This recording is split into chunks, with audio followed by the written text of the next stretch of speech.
Dimension style. আমরা শুধু only কিবোর্ডে ডি লিখলেই ডাইমেনশন স্টাইল চলে আসবে। এই ডি লিখলাম, এই যে আমার ডাইমেনশন স্টাইল চলে আসছে।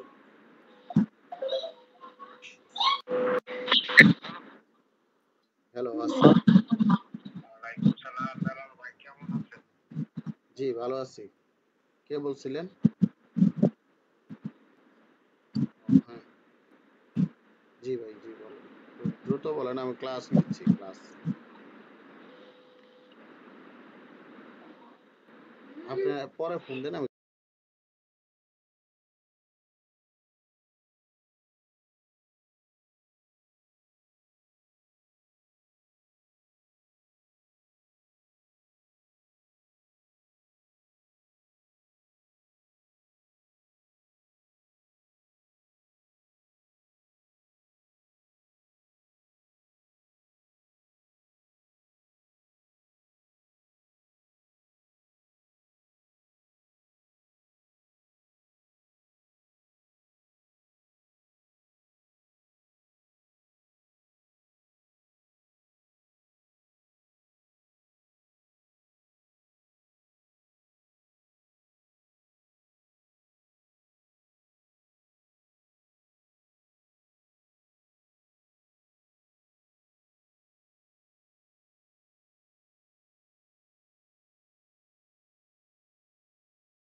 লিংক তো স্যার আমরা পাই না স্যার।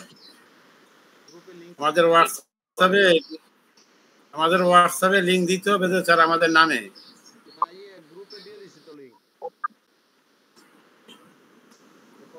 আমাদের প্রত্যেকের নামে দিলে ভালো আছিল না স্যার?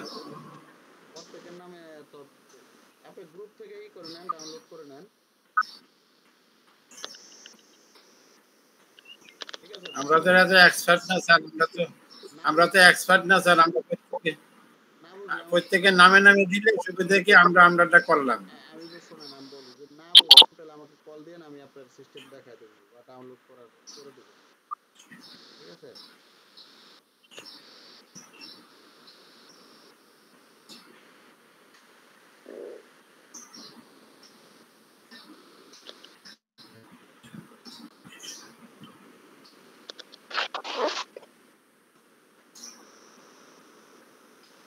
সকালে ক্লাস নেওয়া সম্ভব হয় না, আমরা নাম্বারিং করবো এনএম কত থেকে 87 থেকে 87। এখন সবাই তো অ্যাড হতে পারে না, এখন অনেকে চাকরিজীবী আছে, যার কারণে রাত 9টা থেকে ক্লাস হয়। এখন তো মনে হয় আমরা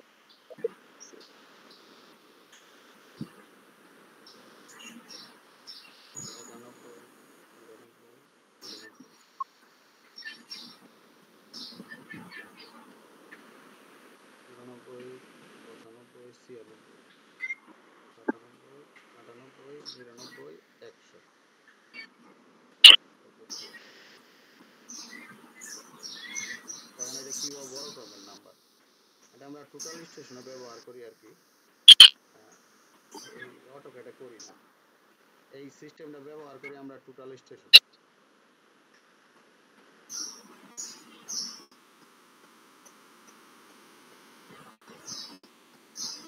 লেখা উপরে স্যার, এই যে এটার উপরে স্যার।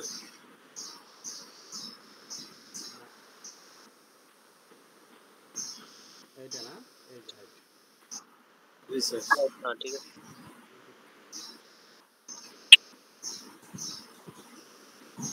কালারটা কি আছে দেখেন। এবার আমি করব কি, এটা কপি করে নিব।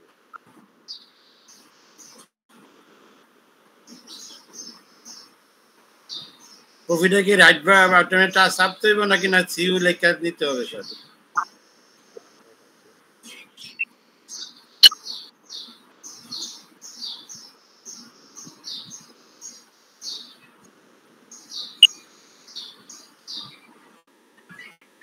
আপনার এই যে এইখানে দেখেন হোমে যাবেন, এই যে এইখানে কপি আছে, এই যে কপি, এই যে ক্লিক বা কিবোর্ডে লিখবেন সিপি, কপি সিপি, আমরা বাইরে নিয়ে আসলাম।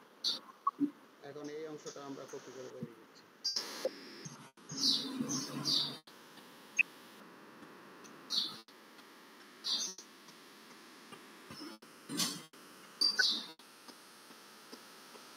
স্যার লাইন ওয়েটের ব্যাপারে একটা কথা বলছিলাম যে আমার ওই লাইন ওয়েটটা দেখায় না, কিন্তু প্রিন্ট করার সময় যদি লাইন ওয়েট বেশি থাকে সেক্ষেত্রে বেশি আসে, কম থাকলে কম আসে, কিন্তু ডিসপ্লেতে আমি দেখতে পাই না, বুঝতে পারছি না এটা। ওটা দেখাই দিচ্ছি, আমরা ডিসপ্লেতে দেখুন, ঠিক আছে, দেখাই দিচ্ছি। ওটা জি জি ওটাও সিস্টেম আছে, অনেক সময় হাইট হয়ে যায়। এদিকে দেখেন, আপনি মনে করেন এটা আরএস, এটা সিএস, আমি এটার উপরে এটা রাখবো, তাহলে আমরা এ এল ইন্টার, আমরা যে কোনো পয়েন্ট এখানে নিতে পারি। আমার যেহেতু এই নকশাটা সম্পর্কে জানা, আর আপনারা যখন প্যান্টাগ্রাফ করবেন ভালোভাবে জেনে নেবেন। আর 16 ইঞ্চির সাথে 80 ইঞ্চি কিভাবে করবেন ওইটা আমি দেখাবো। এই নাম্বারিং গুলি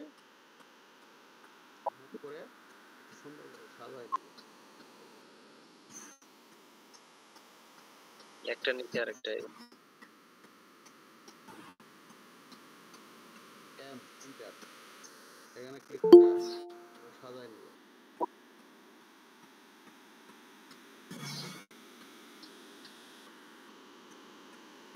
এইভাবে সুন্দরভাবে সাজায় নেবেন আমার প্যান্টাগ্রাফটা, ঠিক আছে। জি জি এখন এই প্যান্টাগ্রাফ করার সিস্টেম হচ্ছে এটা।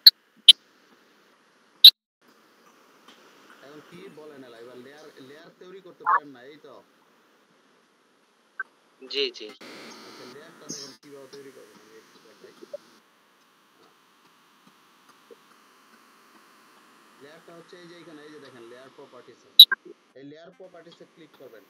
ক্লিক করার পরে এই যে এটা হচ্ছে নিউ লেয়ার, এটা এই নিউ লেয়ার ক্লিক করেন। এই দেখেন একটা লেয়ার, এই যে নতুন একটা লেয়ার আসছে, দেখছেন। আবার ক্লিক করেন, এই যে আরেকটা আসছে, এই যে দেখেন আরেকটা আসছে। এখন আপনি করবেন কি, একজনে এখন অ্যাড হইছে।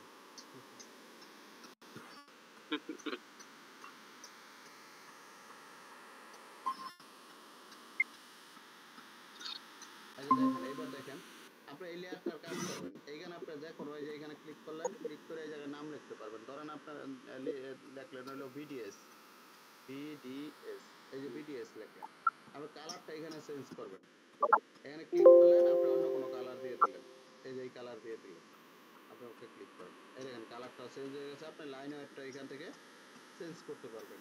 আপনি যে কোনো লাইন ওয়েট যতটুকু প্রয়োজন আপনি অতটুকু দিয়ে নিলেন।